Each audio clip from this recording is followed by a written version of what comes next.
நமஸ்காரம். 1000 நாமங்கள் 1000 கதைகள் 482வது திருநாமம் அசத் க்ஷராய நமக.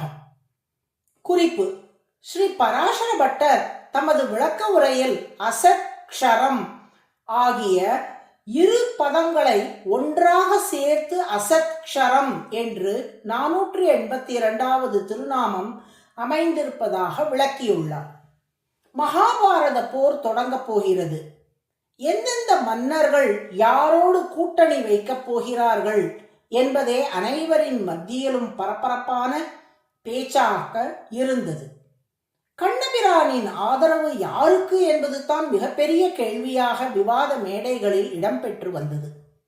இந்த சூழலில் தர்மபுத்திரர் அர்ஜுனனிடம் கண்ணன் எப்படியும் தர்மத்தின் பக்கம்தான் நிற்பார், எனவே அவரது ஆதரவு நமக்குத்தான்.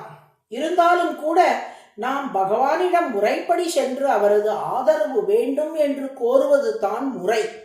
அவருக்கு உரிய மரியாதை செலுத்தாமல் இருந்துவிடக்கூடாது. எனவே நீ போய் கண்ணனை சந்தித்து அவரது ஆதரவையும் ஆசியையும் பெற்றுவா என்று சொல்லி துவாரகைக்கு அனுப்பி வைத்தார்.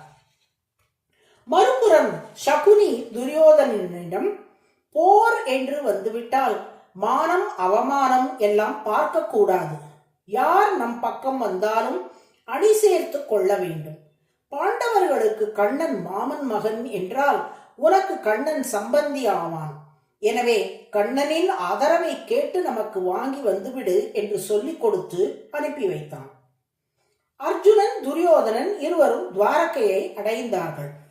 இதை அறிந்த கண்ணன் தனது பணியாட்களை அழைத்து அரண்மனையில் உள்ள அனைத்து ஆசனங்களையும் ஒழித்து வைக்க சொன்னான்.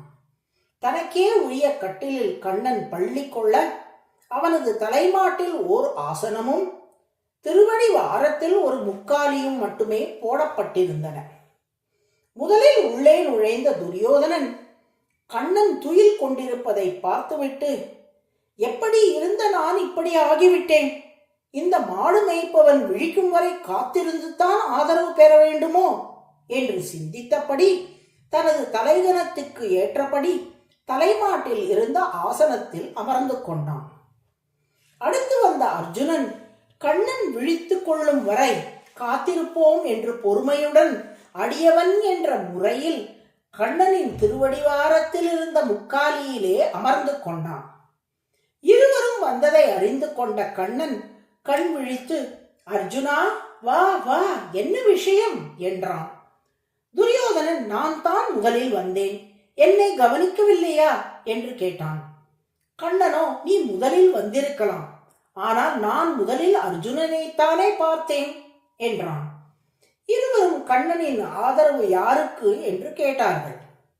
அப்போது கண்ணன், உங்கள் இருவருக்குமே உதவ நான் கடமைப்பட்டிருக்கிறேன். எனது நவகோடி நாராயண சேனையை விரும்புவோர் அதை கேட்கலாம், ஆயுதமே எடுக்காத என்னை விரும்புவோர் என்னை கேட்கலாம் என்றான். முதல் வாய்ப்பு இளையவனான அர்ஜுனனுக்கே. கேள் அர்ஜுனா என்று கண்ணன் சொல்ல, எனக்கு நீ மட்டும் போதும் என்று சொல்லிவிட்டான் அர்ஜுனன். துரியோதனனோ பெரும் மகிழ்ச்சியோடு நவகோடி நாராயண சேனை என்ற மிகப்பெரிய சேனையை கண்ணனிடம் வாங்கி சென்றான். ஆனால் முடிவில் என்ன ஆனது? கண்ணனின் அருளும் வெற்றியும் அர்ஜுனனுக்குத்தான் கிடைத்தது. தலைகணத்தை காட்டிய துரியோதனனுக்கோ தோல்வியும் மரணமுமே கிடைத்தது. துரியோதனனை போல தீய எண்ணம் கொண்டவர்களுக்கு அசத் என்று பெயர். க்ஷரம் என்றால் நிலையில்லாதவன் என்று பொருள். அசத் க்ஷரம் என்றால் தீயவர்களிடத்தில் நிலைத்து நிற்காதவர் என்று பொருள். நல்லவர்களை இறைவன் சோதித்தாலும் கைவிட மாட்டார். தீயவர்களுக்கு இறைவன் நிறைய கொடுப்பது போல் இருந்தாலும் கைவிட்டு விடுவார் என்று பிரசித்தமாக சொல்லப்படுகிறது அல்லவா?